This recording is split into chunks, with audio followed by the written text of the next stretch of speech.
Welcome to another episode of Dr. Simone Says. My name is Simone Eastman Yuan. I am a medical doctor with sickle cell disorder. I am also the best-selling author of the books All Rise, The Sickle Cell Community versus the Medical Establishment, and A Doctor in a Patient's Body. While I love to practice medicine, these days I spend my time making sure that every sickle cell survivor becomes a sickle cell thriver because it matters that we live well.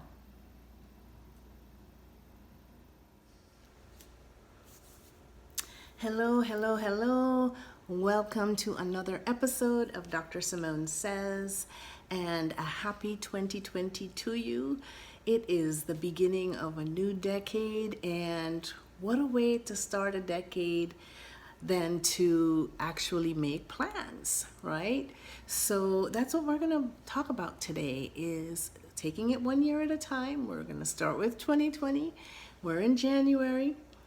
We're going to talk about being our best with sickle cell disease and chronic pain.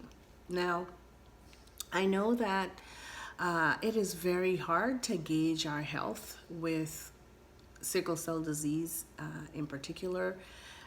Sometimes it seems like it has a mind of its own, and you can't quite tell when you're going to be sick and when you're going to be well. But over time, if you have, a routine or a management that you do for your sickle cell disease, you start realizing that, you can kind of predict certain things. Not really predict, but maybe count on certain periods of time being a certain way for the most part. What I mean by that is you can tell, for example, when you're most alert. Let's say you may take some medicine in the morning, but by early afternoon, you're feeling better. The house is empty.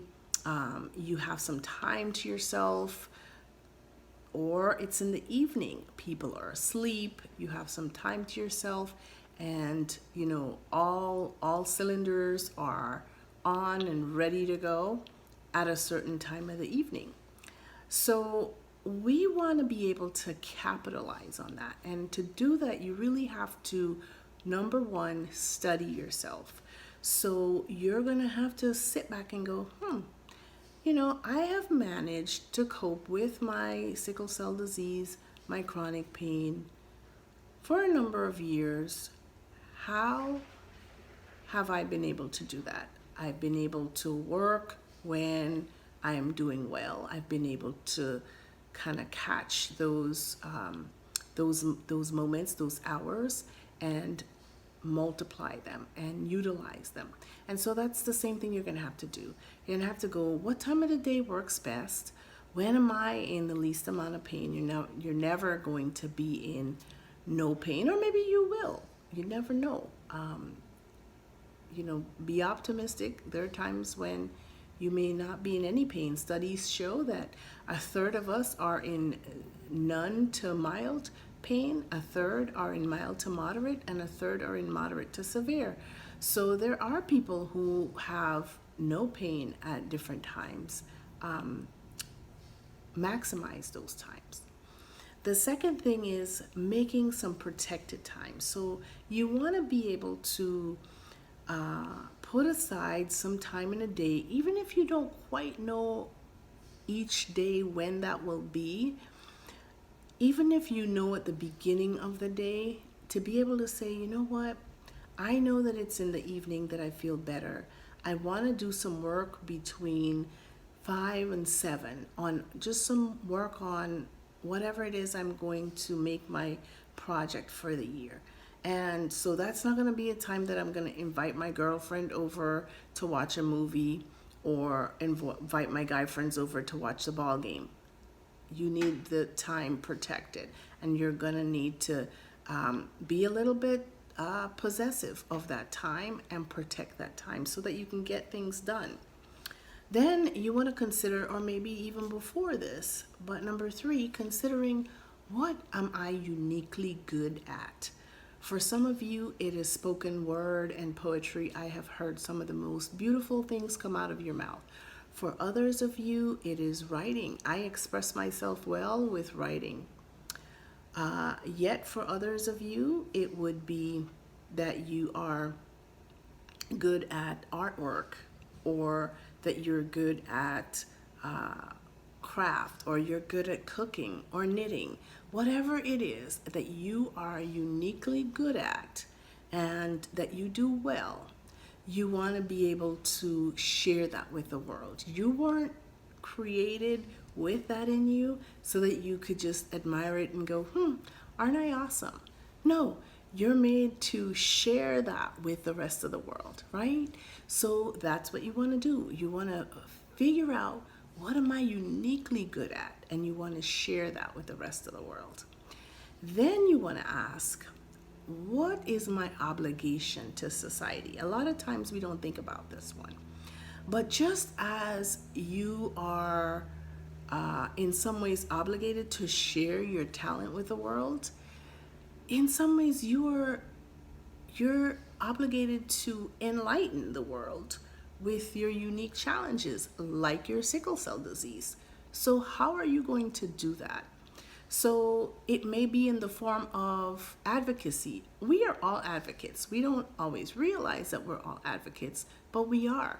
So it may be going through your family and making sure that everyone really knows how they can check for whether or not they have the sickle gene in their genetic makeup.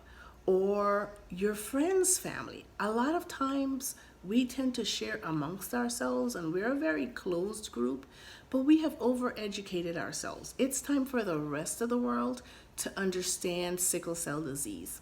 And so you want to think about, what about my neighborhood? What if I did something at the library and I asked for permission to do an hour where I did education, and I talked to kids and adults alike about sickle cell disease, about living with the disease, and or disorder, as I prefer to call it, and how it is passed down. All of those things are things that you can, just information that you could share with the rest of the world that they don't know. You may take it for granted and go, oh, they already know that stuff. No, they don't. No, they don't. So it is your little part of the world, whether it's your family or your friend's family or your little community. Start somewhere. Pick a target audience and start with that audience in terms of advocacy and education, and letting them know what it is you live with, what it is you go through, and what it is other people with this disorder go through, so that they know when the time comes, if there's ever a time that they can act on behalf of sickle cell disorder, or they can put a vote in for sickle cell disorder, whatever it may be, that they would be informed and they would know, because we will need the rest of the community to help us, whether it's in giving blood, or it is in voting, whatever it may be. We will need the rest of our community, and the only way that they can help us to the fullest extent is if they are educated on what sickle cell is to the fullest extent by each of us in our little corners. So figuring out what you're good at, and then using your obligation for your advocacy work. Number 5, be consistent as possible. So you don't want to just do this for like a month and then go, that's enough. Both your talent and your challenge are obligations to society. Whether you see it now or not, they are. So just as much as you may commit yourself to writing or poetry or some other business, you are obligated also to share, right, about your challenges. And the more that you do that, the more consistent you are with that, the more impact you will have. You know, if you went to the gym and you worked out one day and then you said, that's enough and I'm done for the rest of the year, you wouldn't really see progress, right? But if you were to go on a routine and said, okay, I'm going to go once a week or twice a week, or, however many times you decide in your heart you are going to do it, or that is comfortable for you, and you consistently did that, at the end of the year, you would have amazing results. The same is true when it comes to things like this. You know, going and doing it once and patting ourselves on the back. I mean, it's great that we do it once, but what we really need is to be consistent at something. And whatever you pick, both for your talent and for your challenge, you want to be consistent so that you get results at the end of the year. And you're gonna have to learn to say no. Practice with me. No. No. Nope. Sorry, I can't. You have to learn to say no if you are going to get anything done. I'm not saying that you should say no all of the time, but if you are going to make a protected time, things are going to challenge that time. And the only way that it will stay protected is if you learn how to say no. I hope that this was helpful.